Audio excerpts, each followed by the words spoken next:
All right, let's take a look at that KD ratio. We are at 2.121. Before you guys click away because I'm referencing KD ratios, just know it is my thing. I shouldn't have to explain that especially for the people that actually listen to me religiously. FYI, the KD ratio will probably remain stagnant, may even fall a little because I am playing more and more against real people. I figured that once I broke the 2.0 barrier, I figured it's time to start playing against more humans and less bots. I would say ranked play, but some people get their panties in a twist when I call it ranked, so I won't do that. So human play, regular play, whatever you want to call it.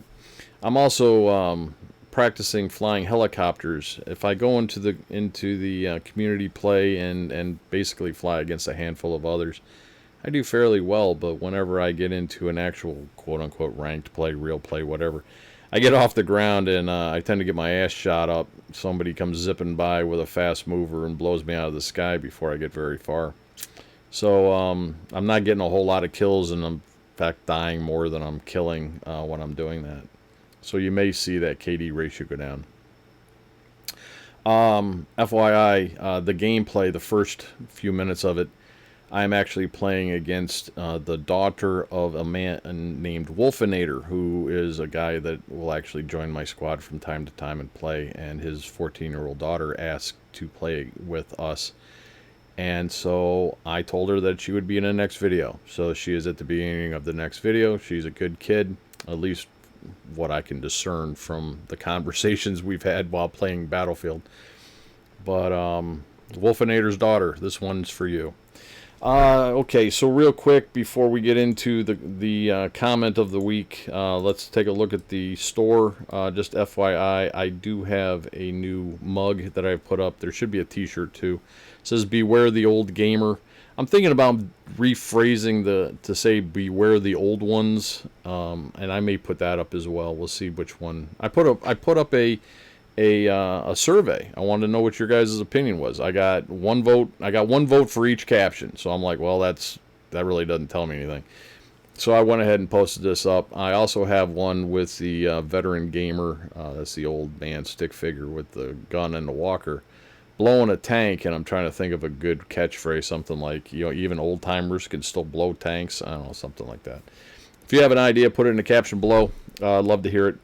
But that one is available. Should be a shirt too in the store right now. Store link is in the description below. So with that said, let's talk about this week's comment. I'm not going to read the whole thing. Basically, it's a young man who is going to serve in the United States Navy. The Navy is paying for his medical expense, medical school, and then he will serve back the cost of those in service to the Navy. So he'll be a naval officer, doctor officer, naval. I don't know. I don't know. I always called him just sir. I'm not sure if you call him doctor or what their rank is. I would always call him by the rank. But he said, second paragraph, I was hoping maybe you could give some perspective on something like universal health care, since you talked about socialism and communism. Obviously, I know it's a complex issue, but as someone who worked in healthcare before going to med school, specifically the pharmacy, I personally felt that there were many instances where patients were being put between a rock and a hard place with the basic medical needs with respect to their insurance plans. So, I'm not going to, like I said, I'm not going to read the whole thing. This is going to be a long enough one as it is. But with that said, I am going to go ahead and get the gameplay started, and we're going to talk about this. So there's Wolfinator's daughter. Been there 5 years. Okay.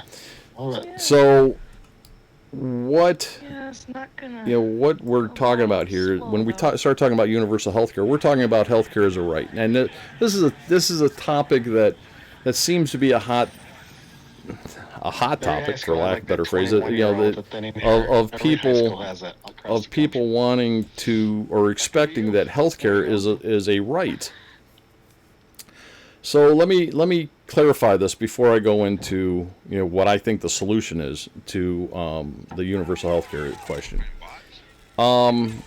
First off, a right by definition cannot demand the service from others.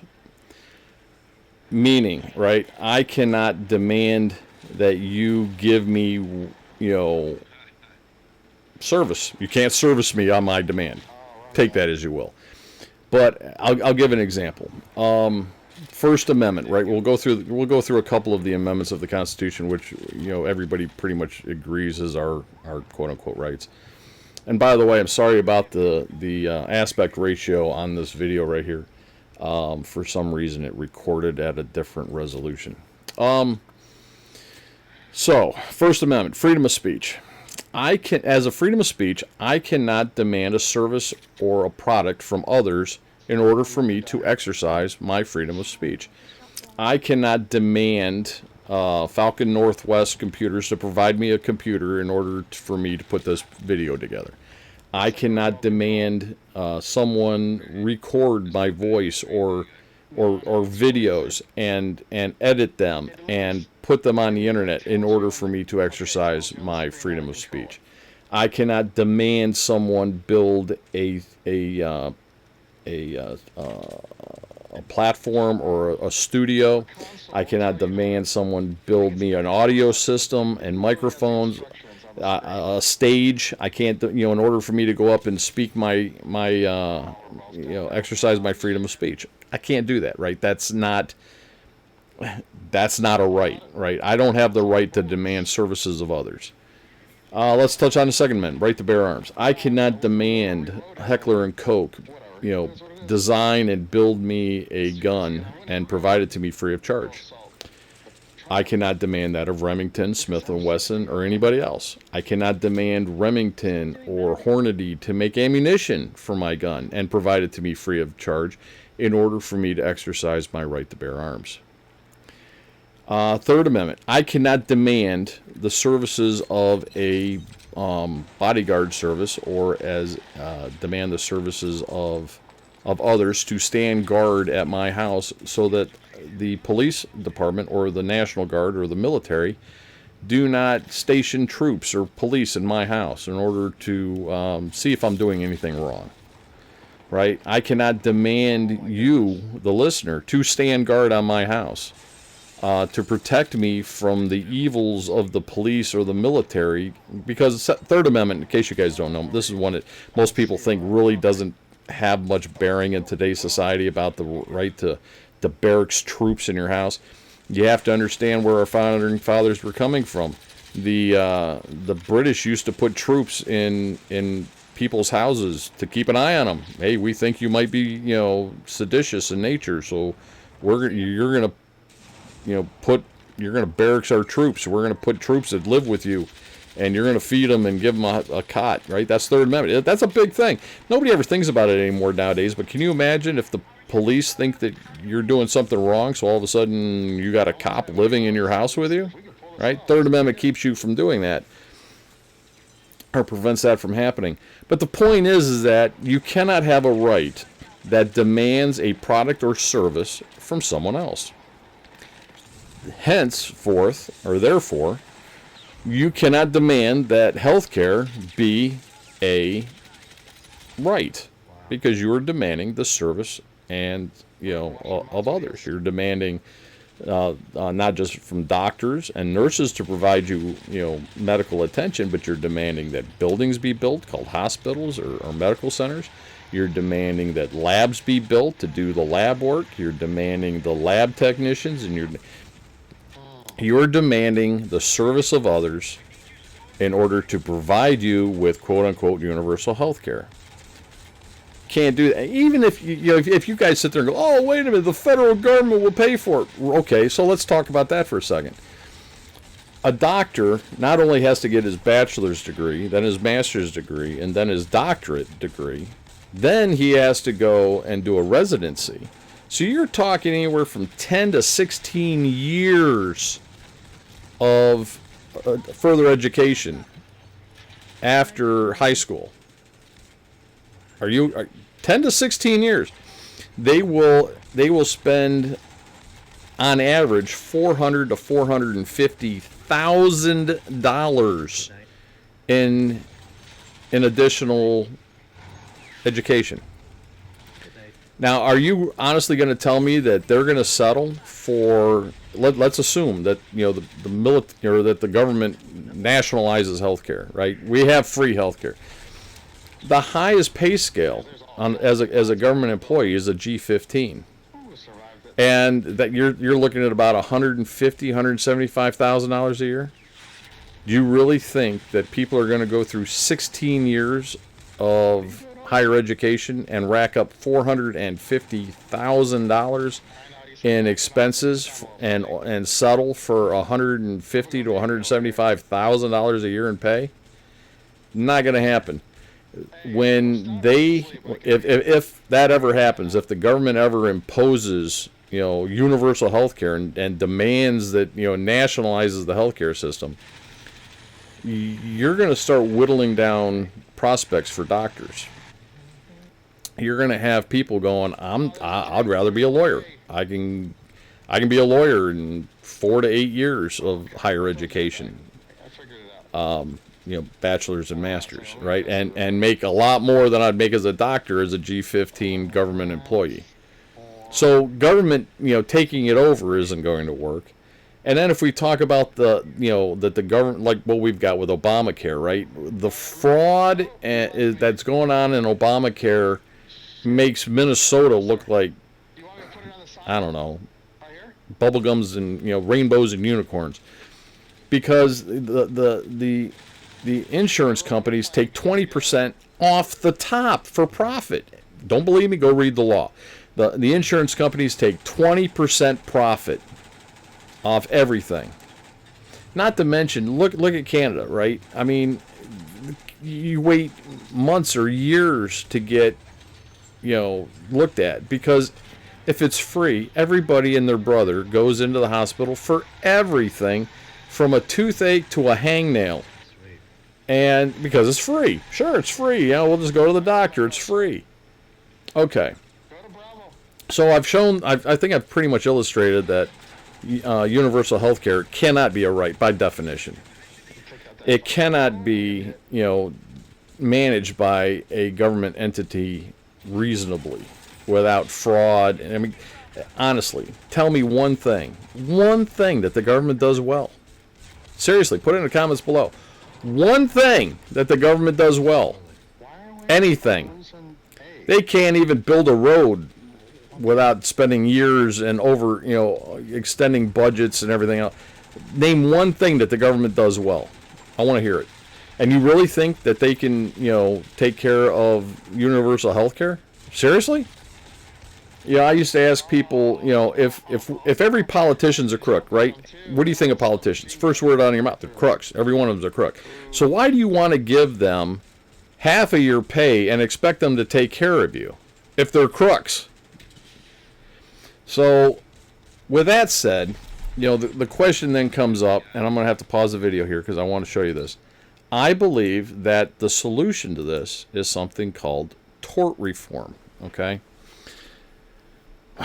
A tort. This is from a legal dictionary, from the French word for wrong, a civil wrong or wrongful act, whether intentional or accidental, from which an injury occurs to another.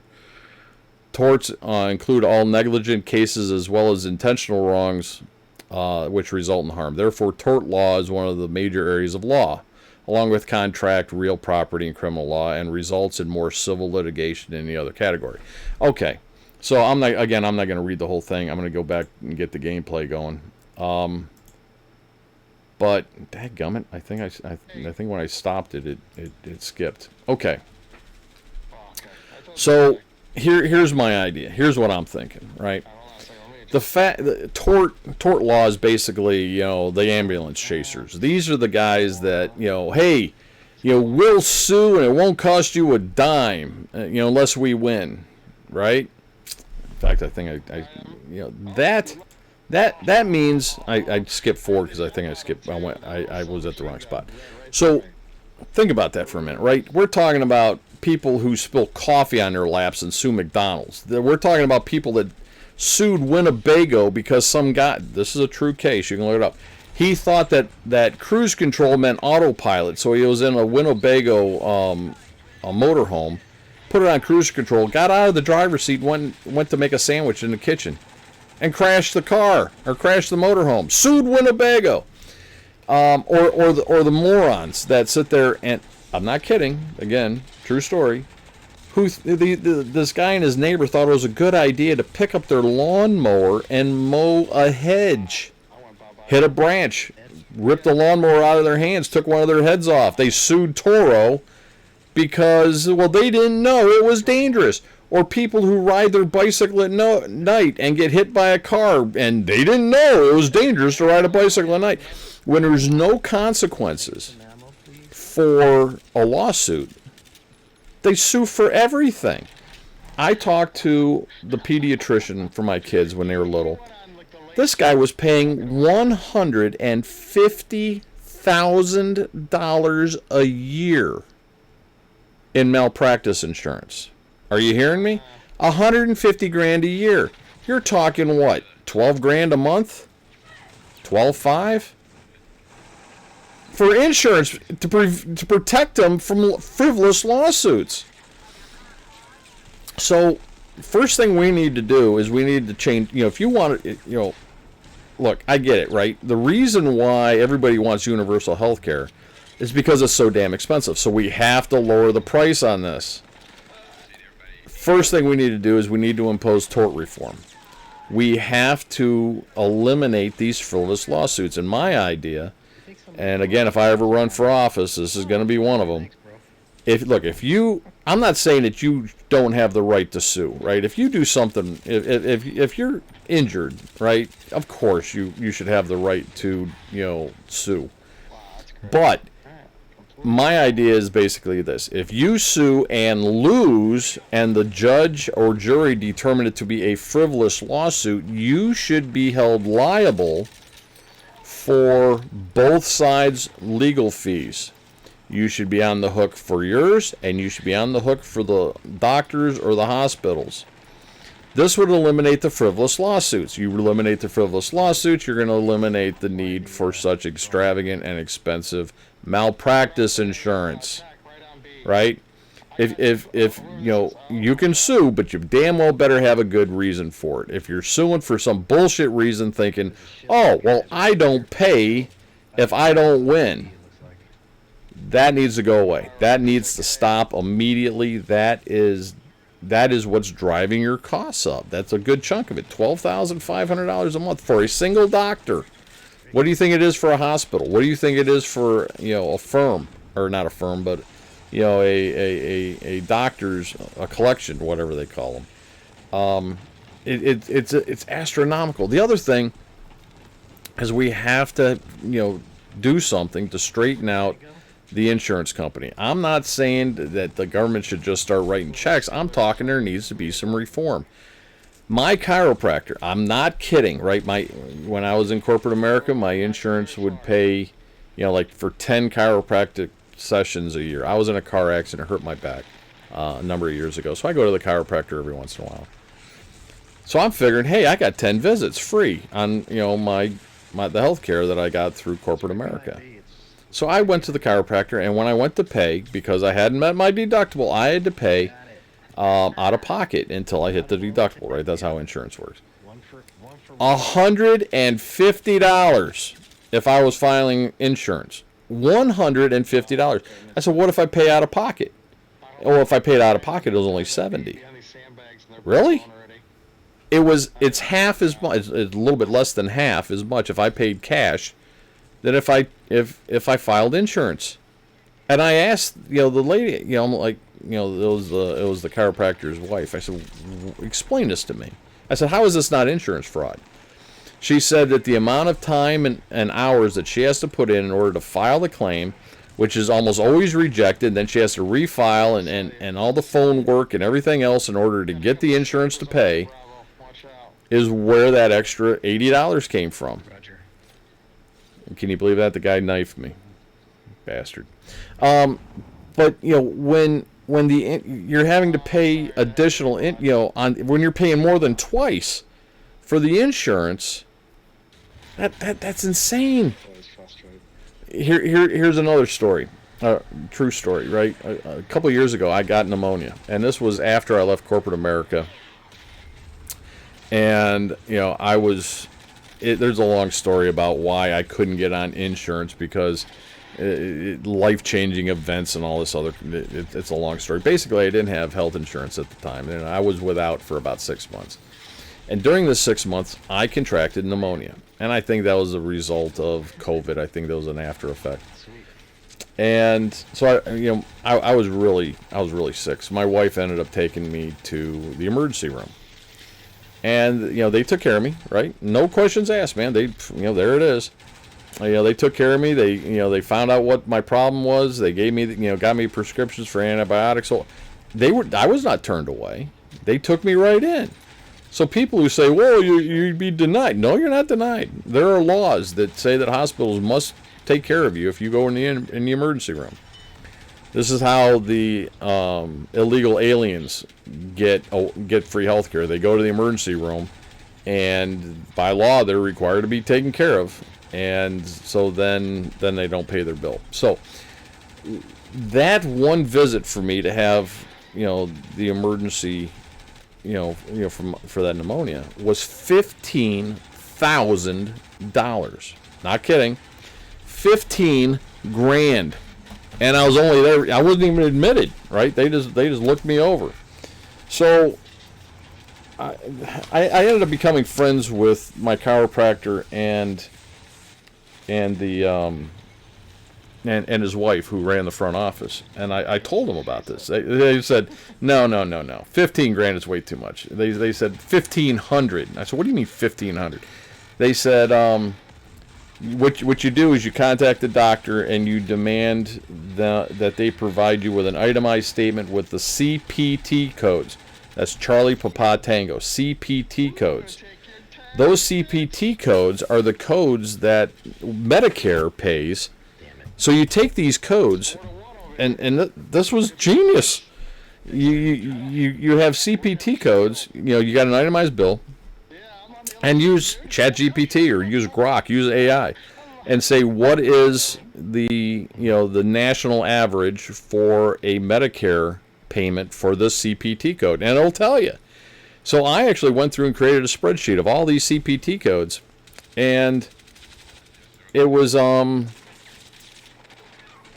was 10 cents on the dollar. Not kidding. So Medicare pays 10 cents on the dollar to for these services that you're paying.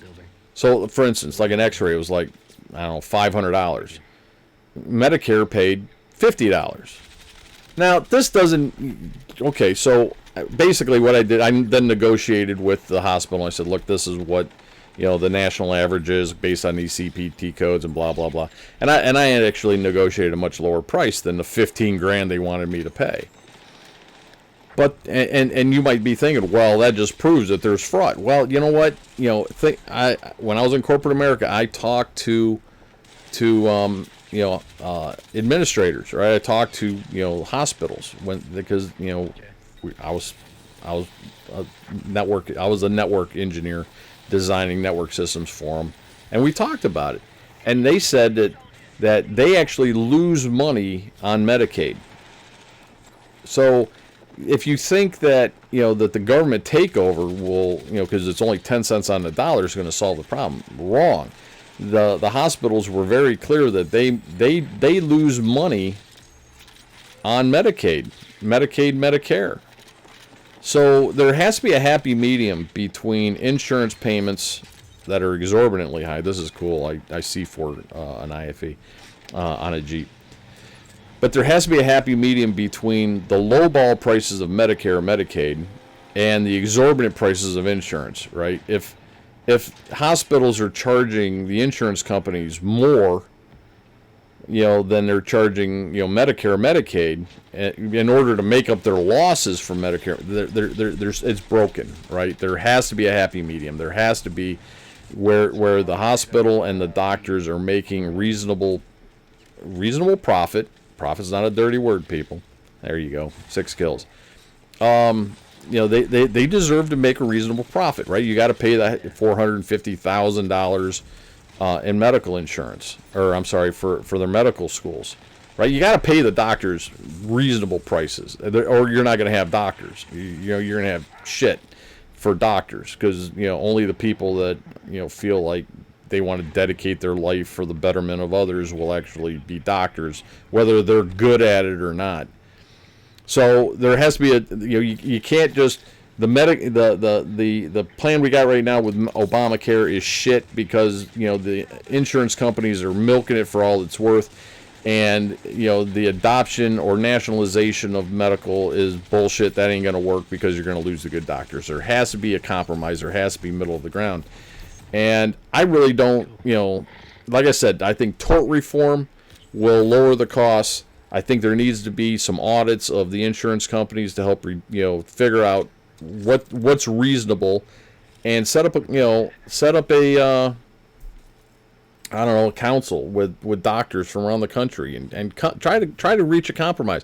One idea that our current administration, I'm looping here, I know this is going way long because this thing was a 20-minute video, is that you get like a basically a credit card, right? What is it called? A flexible spending account, where you get so much money from the federal government a year on this card, right? And if you don't use it, it'll roll into next year. So that way it keeps accumulating. So when you're young, you can rack up quite a sizable little thing on this flexible spending account. So when you have kids, or when you get ill as you get older, there's money there to take care of you. But that money will not be sufficient if you don't fix the tort system.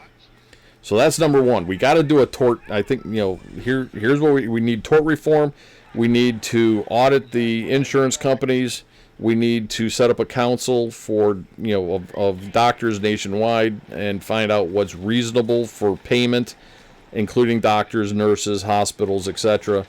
And then I think that flexible spending account's a good idea, right? But it's only part of the idea. You have to do everything else too. So this is a long one.